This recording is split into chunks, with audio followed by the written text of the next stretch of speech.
Go. So whenever changing out a blower motor, it's good to inspect your evaporator coil. On this evaporator coil, I did find that it has a lot of debris buildup. So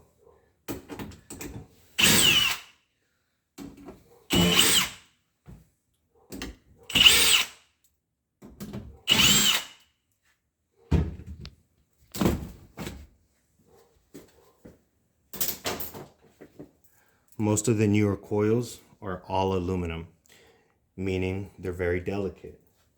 So you want to be as gentle as possible.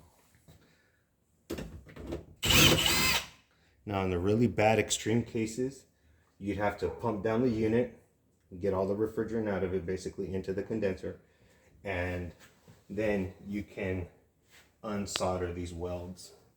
We're not going to be doing that today. Today we're going to work with what we got.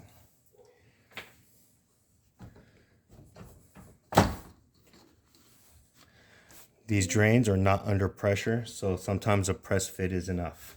I did not install this, but somebody did me a favor.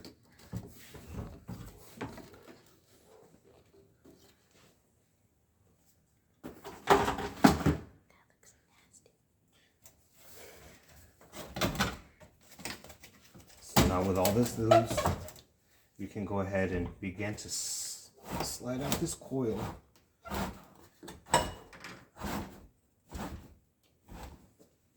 And remember, copper and aluminum can bend just a little.